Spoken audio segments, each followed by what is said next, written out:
All right, folks, today we're jumping back to something interesting. I mean, first of all, check this out. I need to look at the artwork that this guy sent when I did this collection deal with him. So this was, and I apologize in advance, folks, this was a collection purchase that was completed here in Florida maybe 2-3 months ago. Amazing artwork. But the biggest thing is, if you want to pause it and read the whole story, you can, folks. But overall, thanks, Sam. And the biggest thing is, the story I wanted to show you was right here. About 4 years ago, stumbled across several boxes tucked away in a drawer under a bed at my parents' house. I was pretty excited as I had no idea they were there. I had still played from time to time over the years when a friend would buy a current box and we'd do a draft. I watched your videos from time to time to see what was happening in the scene. After I found these boxes, I was hooked and watched all the videos. My buddy became a patron and we ordered more boxes. See, it's an addiction. You get crazy buying these boxes. I started eating tacos every day and channeling my inner Timmy. Hey, more power to the tacos, man. Tacos are good for you, especially with a lot of tomatoes. But seriously, I'm thinking about buying a house and couldn't think of anyone else. I'd rather sell this old stash of boxes. Finally rated them. Well, Sam, if you're using the money to buy a house, you really can't fault someone. So this particular deal had multiple boxes of revised. Again, beautiful seals on these bad boys. Very consistent looking, very, very nice looking. And we had quite a few, some little rips and things here and there. You guys can see. We got the beautiful circle seals on these bad boys. Very, very nice looking. But what was interesting is he had multiple boxes of Fallen Empires. Now, the reason, let me bring the camera up some for you guys so we can see a little bit further. What was interesting about the Fallen Empires, it was not the sealed box of Fallen Empire. This is a normal circle seal Fallen Empire. But he had some of the really, at the peak of Wizards, at the end of 94, beginning 95, when they ramped print runs to the moon and wrecked everything. It was a disaster. They made a lot of cheaper versions. So check this out. Let's move these over. Check this out. So they made the cheaper versions of the wrapping. It almost looks like counterfeit fake wrapping to today's standards. Like this looks like an authentic old school box. Nice circle seal. Look. Nice circles. Well, not really that nice. God, Fallen Empires have the worst quality. This could be resealed. And replate. Wait, what do you reseal Fallen Empires with? Dragon's Maze? G.I. Joe. It's like, wait a minute, it's Dragon's Maze. But you know, these have the nice circle seal. They're beat up and dented. These aren't great and everything. But the biggest thing I want to talk to everybody about today was two things: the state of the revised market and these seals on these cheap things. And what these particular cheap seals happened in Fallen Empires, and they also happened in Homelands. So before we go any further, remember, folks, everything in this video is not for sale. Thank you for all the offers. As always, if you have some old vintage boxes, like revised or anything, and you want to sell them, Alpha Investments, with plural with an S, LLC at gmail.com. You can look in the description of the video. Send the OPP over, which is pictures and prices. Don't be a giggity creep. And I think right now, revised boxes, the buy list all over the country, I think is still around like 8,000 to 12,000. Like, I think these actually sell on eBay. I think there's even one on eBay for like 12,000, 13, 14, 15. But usually buy list on this product bounces between 8,000 and 12,000. I think during the summer, some of the stores lowered the buy list to maybe like 6,000, 7,000.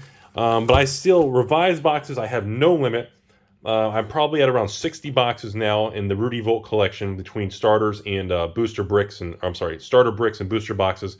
But if you have some, again, depending what you have, and obviously the quality of the seal, whatnot, I am still paying between that. It's about 8 to 10, 11,000. I think, well, in this market, you're probably looking more like 8 to 10,000 range, because I think they're selling for around 11 to 13 on eBay, which actually I guess it's what, 80%. So I just love these things. But anyways, that is something. There's fluctuation, like depending on market, but Revised doesn't move too much. It's a kind of a pretty stable old box. Now, Fallen Empires and other ones, it's a whole different conversation. So, anyways, moving on. If you want to sell some, blah, blah, blah. Anyway, so let's look at this. I want to share. Believe it or not, like, see this? Listen to the wrapping. You see, it's like a softer, like, fake garbage wrapping. Like, if you saw any box with this kind of wrapping, you would immediately say, oh, counterfeit, fraud, Rudy reseal, G.I. Joe cards, Power Rangers, I know. But Homelands and Fallen Empires are the only two exceptions that had these old, terrible seals. And actually, we're going to crack this box open right now and look at the packs, because there's really no point in, I guess, keeping seal like this. This one is actually, at least it's, well, I guess we can probably crack these things. These seals are completely worthless. Like, I would never try to resell this as a sealed, well, never mind. I guess it's actually, oh God, you can probably even almost reach the packs in here. So let's open this one. At least this one you can't get the packs out. So this particular one, let's actually open it. This one you can actually reach the packs. So let's see if I guess I should have counted the packs. So this one, we're gonna break the seal completely open on this. It's not completely off, but at this point in time, well, it is now. So we're gonna rip the seal completely off of this Fallen Empires because, well, there's not really a point in keeping this garbage seal on here. And at this point in time, I guess I just want to see, do we actually have 60 packs? Right out of the gates, looking at this, it does look like we have 60 packs. The height and the weight, I guess I could have weighed the box also. Yeah, the packs feel pretty good. The typical, now this is also normal. A lot of these old packs, the glue and the line on here is very weak. Like, you could, if I put pressure on this, I can probably pop the pack open, and then I could try to reseal it and, you know, steal all the, him to Torax? The merfolks? I don't know, whatever you steal out of Fallen Empires. But I am going to take a second here, folks. I do want to see if we actually have 60 packs here. So 1, 2, 3, 4, 5, 6, 7, 8, 9, 10, 11, 12, 13, 14, 15, 16, 17, 18, 19. There's 20. So let's see if we even have it. 2, 3, 4, 5, 6, 7, 8, 9, 10, 11, 12, 13, 14, 15, 16, 17, 18, 19. There's 20. Yeah, it looks like we are actually going to have 60 packs. All right. 2, 3, 4, 5, 6, 7, 8, 9, 10, 11, 12, 13, 14, 15, 16, 17, 18, 19, 20. Okay. So we do, once again, have 60 packs. And of course, you got to love, this is produced, box number 139,997. So we do have 60 packs in this Fallen Empire box. But like I said, this is the only time in Magic's history that the outer box seal can be garbage, and it's okay, folks. That is, like I said, the outer box seal in Fallen Empires, if you have one of these type of garbage seals on it. Now this one I'm going to leave because at least it's actually, you can't get a pack out. At least it's actually closed enough. But this other one, like I said, we opened it on camera just so you guys can see it. Now, the state of the Fallen Empires market, before we end the video here. I get a lot of messages on it. Fallen Empires, Homelands, Chronicles, 4th edition, 5th edition, Ice Age. I still get messages almost on a daily basis asking, Rudy, we going all in on Rainbow Veil, Rudy? Are we doing it? Rudy, are we going all in on the Ication, the money holder? Are we going all in on the Hymn to Torax? Are we going all in on the High Tides? Are we going all in? Please do not handpick Fallen Empire single cards and invest in them.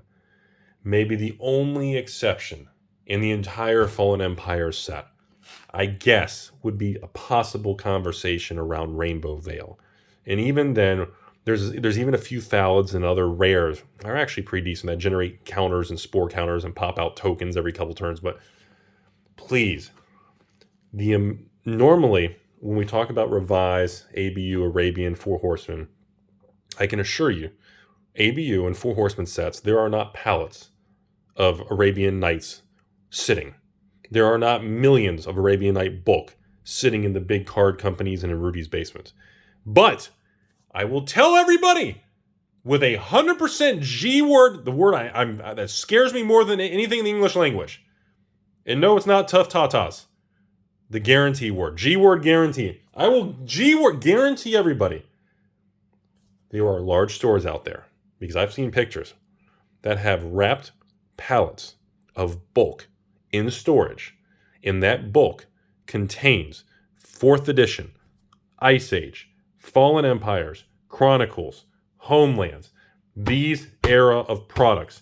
There are pallets and people who own bulk Fallen Empire that have literally million plus single cards in storage, wrapped and sealed. I have seen the pictures. So, doesn't mean in that bulk there's going to be a bunch of rares like Rainbow Veils and certain little Thalids and things, but I'm warning everyone, anything that's not a rare in this, which I think the reserve list cards are only rares, or I guess U2s or whatever. I don't even think this was still the U2, U3 print sheet type thing on the quantity of appearances on just the common or uncommon sheet. But I just want people to understand, use extreme caution. Anyone out there who's trying to work with you, coordinate a buyout, do anything with cards of these particular sets, particularly Fallen Empires, Homelands, 4th Edition, or Ice Age. If it's a common or an uncommon, run. Because if anything, let's pretend for a moment, folks. Let's just pretend. Let's pretend that a common card. Let's pretend High Tide or Hin to Torak in this set. Let's pretend it went to $50 a card or $100 a card, a common or uncommon. Okay. Let's pretend this set has a $100 common card or a $50 uncommon. I know for a fact that if I had a palette of Fallen Empires bulk with 1 million singles, and I knew in that palette is at least, oh my God, at least 1,000 to 5,000 copies of a card that was a couple pennies, and that card was $50 to $100. Myself and my family, and literally, we would go in, unwrap that palette, take a Saturday, and I would split it with them and say, and we need to find all the copies of this. Because there are Timmies online spending $50 to $100 on a card that even if it retraces back, or even if we can get 20, 30, 40 less than market, we need to push some into the market. Because we're in a moment that's not sustainable. That is the difference between a buyout, an ABU, a Four Horsemen, Antiquities, Legends, Arabian Nights, even the dark with the higher print run, at least is stable. There's no one out there with palettes of the dark. Okay? Now, I'm not saying Wizards of the Coast in their warehouse that they forgot they had, but they still pay the monthly fees and utilities and insurance. Now, I'm not saying that the fake warehouse we have, it's still a good story. We can't bust their balls. Still a good story with the Legends. I do believe there's a good probability that Wizards does have, first of all, I don't want to say guarantee, but the odds of Wizards having palettes, or at least a palette of Homelands and Fallen Empires and stuff like that, is extraordinarily high. Because they overprint it so bad, and they got the price per box down so cheap back in the day. I don't even think Wizards paid $5 a booster box because they got the print run so high, and they got so much discounts on printing on a volume. So they probably have, like, a palette of Fallen Empires could probably cost them a couple $100, and they just threw it somewhere. So the odds of them having more of that is definitely very realistic. Now, the odds of them having the really old stuff, I mean, look at the Legends. 100 boxes. Yeah, that's a lot. I'm not going to BS you guys. But it doesn't do anything to the market. It doesn't change anything. If anything, honestly, I'm just excited to see some of those cards open, packed, fresh for the first time ever. I just think it's going to be an amazing experience to share all that with you guys on camera. And man, like I said, I just want to crack. I'm going to film. And you guys are going to be tired of me cracking Dominaria collector boxes on this channel because we are going to be hunting the Legends rare cards for patrons. I don't care if it's a $100 Legends rare, a $500 Legends rare, or a $1,000 or $2,000 Abyss, Tabernacle, or Nether Void. We want to get it on camera. That's my goal of Dominaria. Anyways, I'm done rambling, folks. Conclusion: sealed boxes of Fallen Empires and all these things are still a pretty consistent, non-high risk play, even in this market. But trying to handpick certain single cards and everything. Remember, all these sealed boxes can go to singles, but you can't convert singles back to sealed. And that's a very important difference in supply and demand. Hope you all enjoyed the video as always. Hope you learned something. Hope it helps to learn and hear Rudy's different perspective. And I hope it helps your day be a little brighter because it's a beautiful world out there. Don't let the bad stuff get to you. Don't surround yourself by the bad people. Don't go outside and be a Karen and yell at the cars and yell at the kids. Seriously, dig a hole. Be a carrot. Sometimes you just gotta sit back, and there's a lot of beauty in the world.